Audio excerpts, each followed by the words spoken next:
Little surprise, then, that in America's free enterprise tradition, no less than in its larger political tradition, we deeply distrust concentrated power. We distrust the intervention of the state, to be sure. Our system is largely defined by limited government, but so too do we cast a wary eye upon powerful private entities. We have little tolerance for the monopolies which secure for the monopolist, which secures its market position anti-competitively, and we offer no quarter to the naked cartel.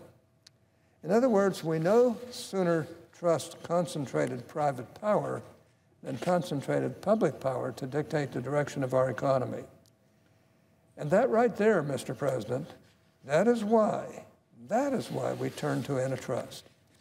That's the middle ground between intrusive public management and corrosive private conduct, which antitrust is charged with seizing and protecting.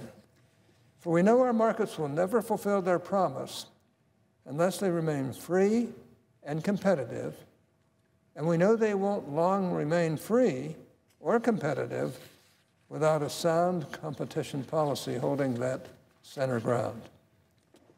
Mr. President, I rise today to return to the topic of antitrust. When I last spoke on this matter, the debate was already simmering, albeit mostly on the left. In the time since, controversy in both our markets and our politics has kept it at the fore. Handled prudently, that can be a good thing. I say we have this discussion. I think it's important. Heavens, I'll even try to do my part to make it a little more fun. But I do have my concerns that the topic of antitrust policy is still more enthusiastically invoked than deliberately considered. I'm concerned that it is still undermined by the same old easy retreats to the right and to the left. That may be typical of issues here in Washington, but on no issue can we afford it less. Because you see, especially in antitrust policy, it's critical that the center holds. It's critical we secure that delicate middle ground, hard won over the years and easily lost in a moment of fervor, whereon economic liberty thrives. So I've come to the floor once again to speak and to the growing discussion to contribute. Permit me, Mr. President, to say a few words about holding the center. When I took to this floor last month, I argued that on the fundamental question of economic management, America has courageously drafted the historical norm, has courageously defied the historical norm. Rather than acquiescing to central planning, we fully embraced free enterprise. Thus, ours is a market economy and the most prosperous one of our times. But markets are messy, they're chaotic, and from the individual perspective, impossibly complex. Perhaps most counterintuitively, they are in a sense disorganized. For all their productivity, for all the wonders they work, there is no single actor or entity in control.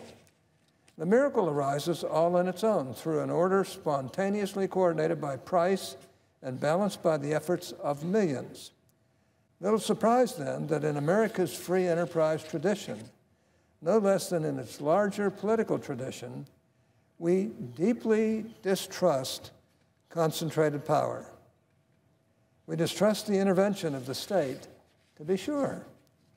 Our system is largely defined by limited government, but so too do we cast a wary eye upon powerful private entities. We have little tolerance for the monopolies which secure for the monopolist, which secures its market position anti-competitively, and we offer no quarter to the naked cartel. In other words, we no sooner trust concentrated private power than concentrated public power to dictate the direction of our economy. And that right there, Mr. President, that is why we turn to antitrust. That's the middle ground between intrusive public management, and corrosive private conduct, which antitrust is charged with seizing and protecting. For we know our markets will never fulfill their promise unless they remain free and competitive, and we know they won't long remain free or competitive without a sound competition policy holding that center ground. Now, as I mentioned earlier, events of late seem determined to keep antitrust at the forefront of the public debate. We are witnessing innovation and disruption at a dizzying pace. Markets are concentrating, powerful players are staking out valuable ground, and accusations of anti-competitive behavior, some bona fide and many not, are mounting. Across the board, an anxiety seems to be settling in. Therefore, I want to be very clear, especially to my friends on the left. I see it, I understand it, that the challenges here are real. There can be no real doubt. That an update in the doctrine may well be necessary, there should be no dispute. Where perhaps I differ, Mr. President, is that I don't quite see the need for the panic.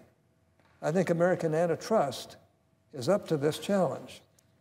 The story of capitalism has always been a story of change, and if we're doing things right, that change doesn't come according to anyone's plan or script. Just when society grows comfortable in certain habits of law and commerce, just as each part of the economy learns to play its part, the ground again shifts beneath our feet. It can be a bit disorienting, but not to worry, Mr. President. That's where our old trusted friend, the consumer welfare standard, comes back in. As I emphasized in my last address on the floor, and as I'll continue to emphasize here, it's a proven way of directing us right. I should say. As new innovation fundamentally alters the landscape, as entrepreneurs press beyond current frontiers and into the unknown, the consumer welfare standard is like a compass with the bearings set toward that critical middle ground which antitrust is charged with protecting. True north is not what's best for market competitors, not what's most convenient for market regulators, but what most furthers market competition itself, the better to ward off the dangers of collectivism, the surer to escape the stagnation of monopoly. Now, I understand that this hardly settles things down. Identifying the principle by which we orient ourselves is the start of the discussion, not the conclusion. The consumer welfare standard is, like I've said, a compass. It's not a map. It guides our journey without fixing a precise course through the changing terrain. Adjustments are to be expected. After all, most of antitrust doctrine, as it is received today, was built upon the familiar economic process of resource extraction, manufacture, distribution, and retail. That the digital age would present commercial arrangements to defy those traditional classifications is not altogether surprising. Fortunately, antitrust is a common law exercise and leaves plenty of room for improvement. Our conventional categories of anti-competitive conduct can be tweaked, refashioned, or even expanded in light of technological advancement and market evolution. That process will become all the easier as our tools for taking the measure of the land improve. Current analysis does well in taking account of price. It may do better still in taking account of quality. Reams of data never before thought obtainable, and new econometric methods only recently deemed practical, entice us with a chance to plot curves which, until recently, were confined to the theoretical. Our basic and time-honored foundational models are increasingly nudged and bounded by contributions from the behavioral sciences, and game theory is continuously opening new horizons in market analysis. I am happy to have that discussion, Mr. President. Again, we keep our markets fresh by keeping our doctrine current. But I would, as an old Republican must, urge caution, especially to some of the more zealous advocates for reform, hipster or otherwise. I'll gladly sample the avocado toast. I really will. But nobody should get the idea we've moved on from the meat and potatoes. For it's easy with the benefit of hindsight to critique past precedent formed in the familiar image of the mass industrial process. It's far more difficult to refashion doctrine for a new age that's still evolving in surprising ways. As we trek into the unknown, let's take note of where we've been and appreciate the hazards of the route. Let's recall that whatever the changes at the surface of the market, basic economic principles persist through the ages. Network effects in our digital infrastructure may feel very new today, but as I emphasized in my last address, the concept is actually very old. It structured the telephone market long before we could even conceive of an online search market. Let's recall also that the foresight of regulators, and thus the wisdom of their regulation, is inevitably limited. We talk a lot about platform economics today and worry about the bottlenecks of digital traffic as if the future has finally and permanently arrived.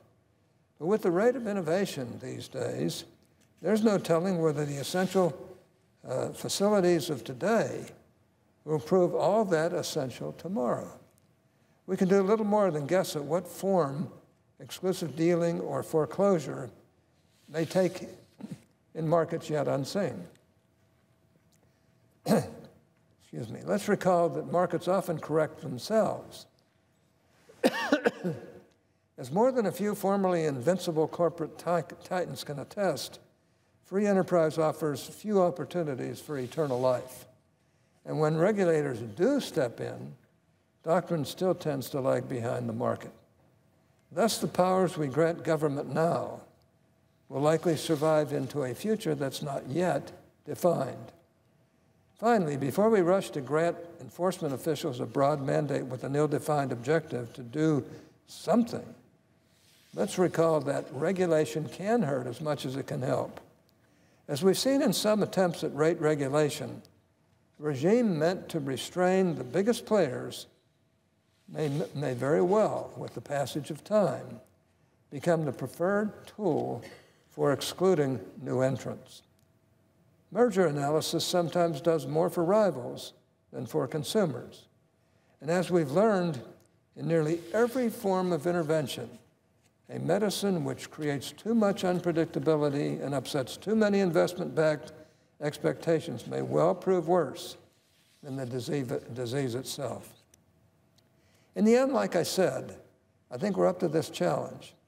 With compass in hand, an open mind, and appreciation for what our journey thus far has taught, Antitrust will continue the work of securing that middle ground whereon markets thrive. And when all is said and done, after all the controversy and high emotion have subsided, we may just find that all we needed was a small course adjustment. Perhaps, Mr. President, this needn't be a reckoning when just a little reform will do. We can set about correcting market failures and readjusting system incentives without going after some industry or bringing this or that firm to heel. When I first sounded the alarm on Microsoft, years ago, really, because it was deemed too powerful or because a new class of high-tech barons risked undermining democratic norms. It was because of well-founded concerns of concrete competitive harm to developing markets. The question in antitrust was not then, and we must not allow it to become today, whether any of our companies are too big or too profitable or too dominant. The question is whether they engage in identifiable anti-competitive conduct, or a merger is likely to facilitate it. The question is whether it can be shown, as far as the imperfect tools of economics allow, and an evolving doctrine can bear, that the conduct at issue or the merger proposed does more to fortify the firm than serve the consumers of America. Of course, that kind of analysis may not make headlines, and it may not satisfy our deep-seated yearning to identify heroes and villains, but it's the best way to handle antitrust. If we're going to get this right, we're going to need to keep cool heads. Antitrust already asks some of the hardest questions, like why we allow the market to put scarce resources to their highest uses when our social and political valuations don't match that of prevailing prices. Antitrust already forces some of the hardest choices, like how to trade the losses of some industries and some actors for the gains of the economy as a whole. There's no need to make things harder still by turning antitrust into a political cudgel, as the leftists want to do, or by dismissing it as yet another example of government overreach, as the right is often guilty. So let all of us on all sides tone down the political rhetoric. Should this debate do no more than feed our appetite for political gamesmanship, antitrust will not be the better for having it. And you know what? I don't think I'm alone here. My colleagues here in the Senate seem to be rising to the occasion. My friends on the other side of the aisle introduced legislation that, however flawed in my view, reflects the seriousness with which they take these issues. And I'm happy to see there's finally movement again on the nomination of Macon Delrahim. He's an example, or he's an exceptional antitrust attorney, and just the person we're going to need as we sort this thing all out. I won't shy from discussing his qualifications here, and I wouldn't fault my colleagues for using his nomination as an opportunity for a wider discussion on antitrust. But now it's time to put him to work. I'm pleased to see we're almost there. At the same time, this debate is not going to be confined to the floor of the Senate. At the agencies in the courtroom, from the lecture hall to the opinion pages, there are going to be a lot of voices weighing in.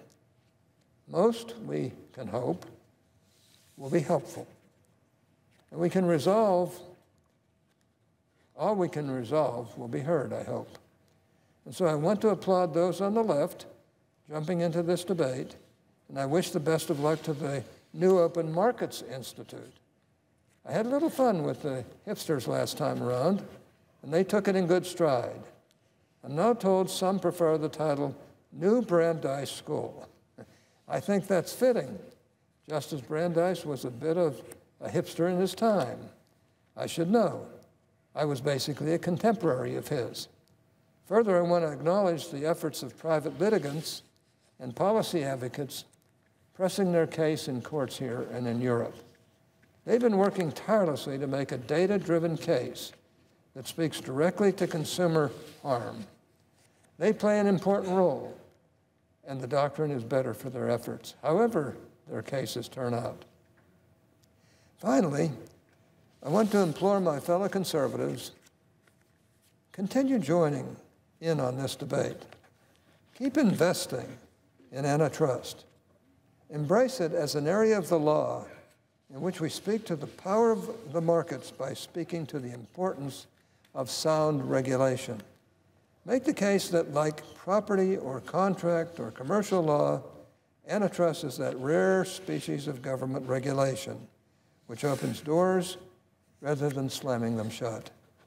As I've been arguing for decades now, should our doctrine grow stagnant, markets may well concentrate beyond what is politically acceptable.